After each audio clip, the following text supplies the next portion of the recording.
Good morning students, मेरा नाम है वैभव। आज हम पढ़ेंगे समुच्चय सेट्स का भाग 24। अभी तक हम 23 भाग पढ़ चुके हैं। आज हम 24वें भाग पर दृष्टि डालेंगे और इसे अच्छे से समझेंगे। ठीक है, तो चलिए फिर बिना किसी देरी के शुरू करते हैं। तो आज हम पढ़ेंगे उदाहरण नंबर 27। आज हम इस उदाहरण 27 पर दृष्टि डालेंगे और इसे अच्छे से समझेंगे। ठीक है, तो चलिए हम आगे चलते हैं। उदाहरण नंबर 27।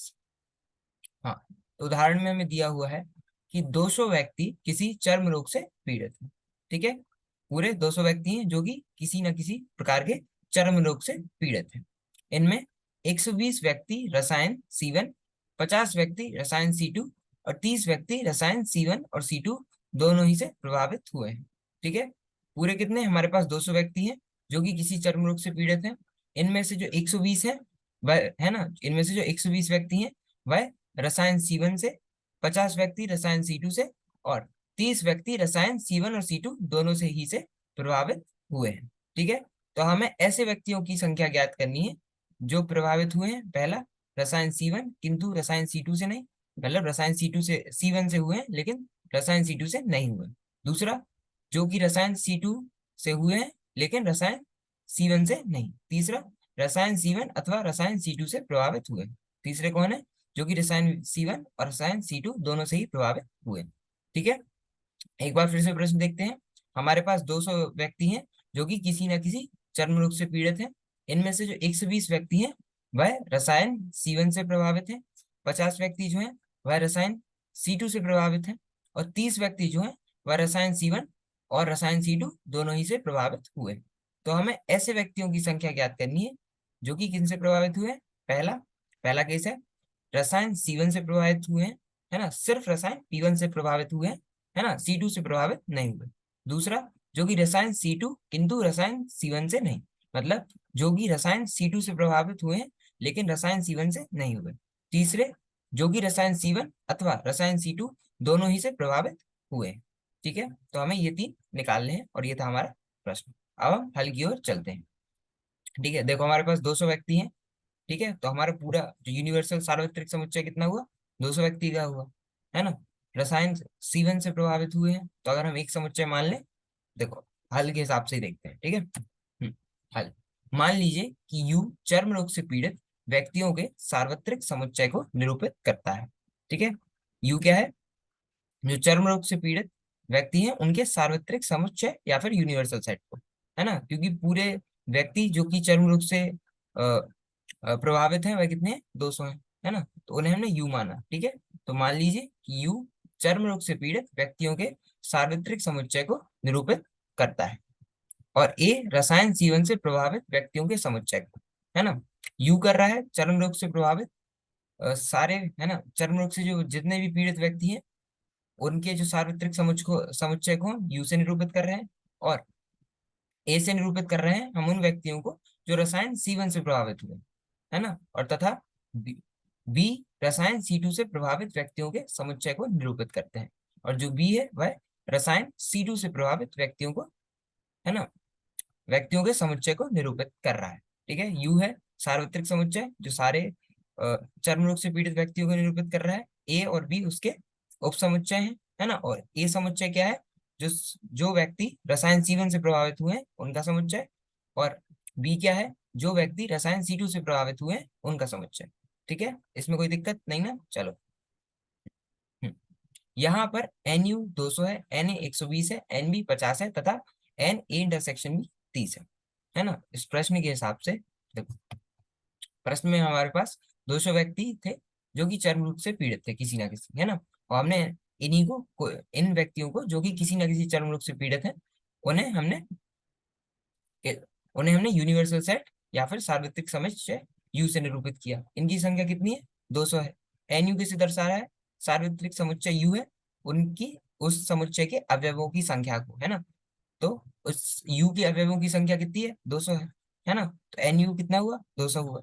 ऐसे ही 120 व्यक्ति रसायन C1 से प्रभावित हैं, है ना, रसायन C1 से प्रभावित होने वाले व्यक्तियों के समुच्चय को हमने ए से निरूपित किया है, ए समुच्चय से निरूपित किया है ना, तो कितने व्यक्ति हैं? 120 है, मतलब ए समुच्चय के अवयवों की संख्या कितनी है? 120 है ना। तो Na कितना हुआ, 120 हुआ। ऐसे ही 50 व्यक्ति रसायन C2 से निरूपित, है ना, से प्रभावित है ना। और C2 रसायन से प्रभावित प्रभावित जो व्यक्ति हैं उनके समुच्चय को हमने बी समुच्चय से निरूपित किया है ना। और वह कितने हैं, 50 है ना। तो 50 व्यक्ति हैं जो कि रसायन C2 से निरूपित है ना। तो हमारे पास एन भी कितना हो गया, 50 हो गया। और 30 व्यक्ति हैं जो कि रसायन C1 और रसायन C2 दोनों सी से प्रभावित है ना। 30 व्यक्ति हैं जो कि रसायन C1 और C2 दोनों से प्रभावित है ना। मतलब ए समुच्चय और बी समुच्चय इन दोनों का सर्वनिष्ठ, है ना। C1 वाला जो व्यक्ति C1 रसायन से प्रभावित थे वह ए समुच्चय में, जो व्यक्ति C2 रसायन से प्रभावित थे वह बी समुच्चय में है ना। तो ए सर्वनिष्ठ बी, है ना, जो C1 और C2 दोनों ही से प्रभावित हुए वह ए सर्वनिष्ठ बी समुच्चय में आएंगे। और उनकी संख्या कितनी है, 30 है। तो एन ए सर्वनिष्ठ बी कितना होगा, 30 होगा। ठीक है। तो हमें पता है एन यू कितना है, 200 है। एन ए है 120, एन बी है 50, तथा एन इंटरसेक्शन बी कितना है, 30 है। ठीक है। चलिए हम पहला देखते हैं। पहला केस है कि दिए हुए वेन आरेख आकृति 1.13 में हम देखते हैं कि जो ए है वह क्या है, ए अंतर बी सम्मिलन ए सर्वनिष्ठ बी। ठीक है। चलिए हम आकृति 1.13 देखते हैं। तो ये रही हमारी आकृति 1.13, जिसमें हमारे पास एक आयत है जो कि सार्वत्रिक समुच्चय यू को निरूपित कर रहा है, और दो उसके उपसमुच्चय हैं जो कि वृत्त के रूप में है, समुच्चय ए और समुच्चय बी, है ना। ये वाला है समुच्चय ए और ये वाला है समुच्चय बी। ठीक है। तो ये है ए सर्वनिष्ठ बी, है ना, जो समुच्चय ए और समुच्चय बी दोनों में होता है ना। वह भाग क्या कहलाएगा, ए सर्वनिष्ठ बी कहलाएगा। ठीक है। वह भाग जो समुच्चय ए और समुच्चय बी दोनों में है। तो ये है ए सर्वनिष्ठ बी, है ना। ए अंतर बी क्या होगा, ए समुच्चय में से जब हम बी का भाग हटा देंगे तो वह ए अंतर बी कहलाएगा। तो ए समुच्चय में यहाँ बी का भाग क्या है, ये वाला जो भाग है ये क्या है, बी का भाग है। तो हम इसे हटा देंगे तो ये जो इतना भाग है ये क्या हुआ, ए अंतर बी हुआ। ऐसे ही बी समुच्चय में से जब हम ए का भाग घटा देंगे तो बी अंतर ए कहलाएगा। तो ये रहा पूरा बी समुच्चय, है ना। और ये जो इतना है ये क्या है, ए का भाग है ना, मतलब ए का भी भाग है बी के अंदर। तो हम इसे हटा देंगे तो ये जो इतना भाग है कितना हुआ, बी अंतर ए हुआ। तो ये है ए अंतर बी, ये है बी अंतर ए, और ये जो बी का बीच का भाग है ये क्या हुआ, ए सर्वनिष्ठ बी, है ना। तो इससे हमें क्या पता चल रहा है, ए को हम कैसे लिख सकते हैं, ए को हम ए अंतर बी सम्मिलन ए सर्वनिष्ठ बी के रूप में भी लिख सकते हैं, है ना। ए क्या है, ए अंतर बी सम्मिलन ए सर्वनिष्ठ बी, मतलब ए अंतर बी और ए सर्वनिष्ठ बी अगर हम इन दोनों भाग को मिला दें तो हमें ए समुच्चय मिल जाएगा, है ना। तो ये क्या है, ए अंतर बी सम्मिलन ए सर्वनिष्ठ बी, है ना। अतः एन ए क्या हुआ, n A minus B plus n A सर्वनिष्ठ बी, है ना। अगर हम सिर्फ अवयवों की संख्या की बात करें, समुच्चय के अवयवों की संख्या की बात करें, तो एन ए इक्वल्स टू क्या होगा, n A minus B plus n A सर्वनिष्ठ बी, है ना। क्योंकि ए माइनस बी और ए सर्वनिष्ठ बी जो है वह असंयुक्त है। आप यहाँ देख सकते हैं कि जो ए माइनस बी है और ए सर्वनिष्ठ बी है, ये दोनों ही जो है वह क्या है, असंयुक्त है। इनका ऐसा कोई भी भाग नहीं है जो ए अंतर बी और ए सर्वनिष्ठ बी इन दोनों में ही हो, है ना। तो ए अंतर बी और ए सर्वनिष्ठ बी क्या है, असंयुक्त है। ठीक है। तो हम क्या लिख सकते हैं, n equals to n A अंतर बी प्लस एन ए सर्वनिष्ठ बी लिख सकते हैं। ठीक है। अथवा एन ए अंतर बी क्या है, n A minus n A सर्वनिष्ठ बी लिख सकते हैं। देखो n equals to n A अंतर बी प्लस एन ए सर्वनिष्ठ बी था, है ना। अब हमने क्या किया, हमने ये जो एन ए सर्वनिष्ठ भी है, ये जो धनात्मक है यहाँ पे, इसे इस तरफ भेजा तो वह ऋणात्मक हो गया, है ना। तो एन ए अंतर बी क्या हो गया, n A minus n A सर्वनिष्ठ बी, है ना। हमें एन ए अंतर बी निकालना है ना। क्या है पहला, रसायन C1 किंतु रसायन C2 से नहीं, मतलब ए जो कि सिर्फ ए समुच्चय से निरूपित है, मतलब सिर्फ रसायन C1 से प्रभावित हो, C2 से नहीं, है ना। तो हम उसे ए अंतर भी लिख सकते हैं, क्योंकि ए समुच्चय में क्या है, वह वह व्यक्ति हैं जो कि रसायन C1 से निरूपित है ना। और इसमें से अगर हम जो C2 से निरूपित है, C1 और C2 दोनों से निरूपित है, उन्हें हम घटा देंगे, है ना। तो हमें क्या मिलेगा, जो रसायन C1 किंतु रसायन C2 से नहीं है। ठीक है। तो उसे हम क्या लिख सकते हैं, एन ए अंतर भी लिख सकते हैं। तो एन ए अंतर भी हम कैसे निकालेंगे, ये इस सूत्र से एन ए अंतर भी क्या होगा, n A minus n A सर्वनिष्ठ बी, है ना। तो एन ए अंतर बी क्या हो जाएगा, n A minus n A सर्वनिष्ठ बी। यहाँ हम एन ए का मान रखेंगे, एन ए का मान क्या है, 120, और एन ए सर्वनिष्ठ बी का मान कितना है, 30 है।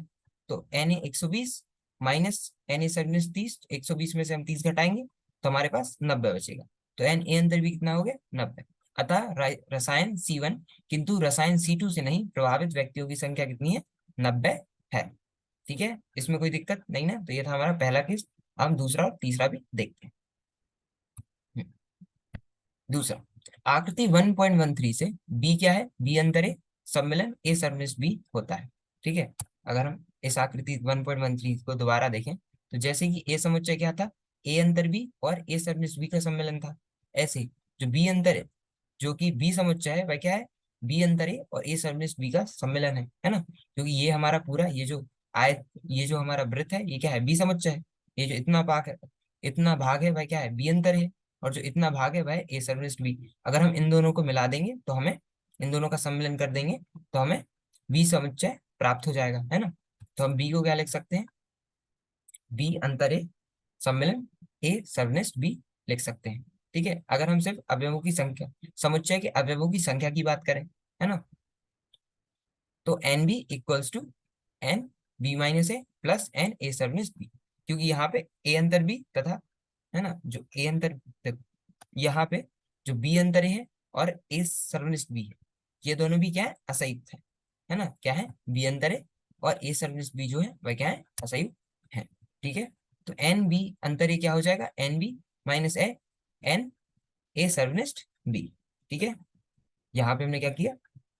ये जो एन बी माइनस ए, ये जो एन ए सर्वनिष्ठ बी है, यहाँ पे धनात्मक है, इस तरफ जाएगा तो ऋणात्मक हो जाएगा। ठीक है, तो एन बी माइनस ए क्या हुआ? N B minus n A सर्वनिष्ठ बी, है ना। बी अंतर ही निकालना था, हमें निकालना था जो कि रसायन C2 किंतु रसायन C1 से नहीं प्रभावित है ना। तो रसायन C2 से प्रभावित है, रसायन C1 से प्रभावित नहीं है, तो उसे हम बी अंतर ए कहेंगे। ठीक है, तो एन बी अंतर ए क्या होगा? N B minus n A सर्वनिष्ठ बी। ठीक है, तो एन बी का मान हमें पता है कितना दिया हुआ है?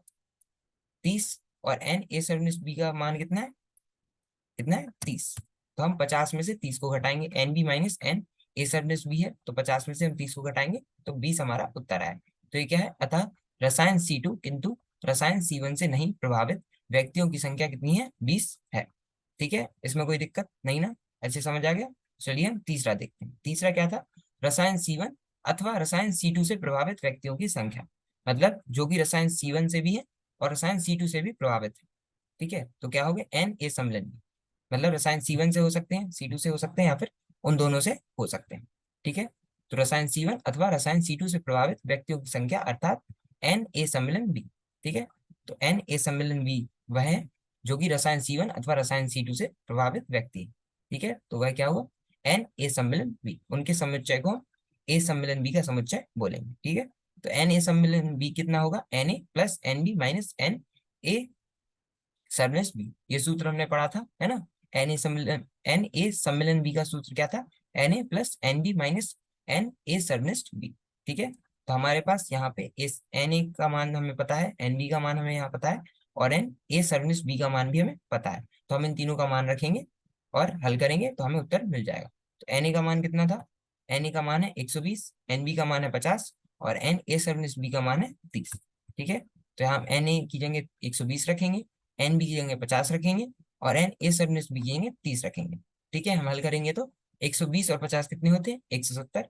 और 170 में से हम 30 घटाएंगे तो कितना बचेगा? 140 बचेगा।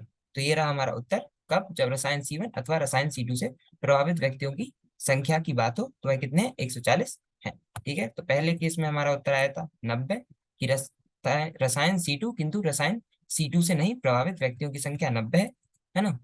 और रसायन C2 किंतु रसायन C1 से नहीं प्रभावित व्यक्तियों की संख्या 20 है। और रसायन C1 अथवा रसायन C2 से प्रभावित व्यक्तियों की संख्या अर्थात कितनी? 140 है।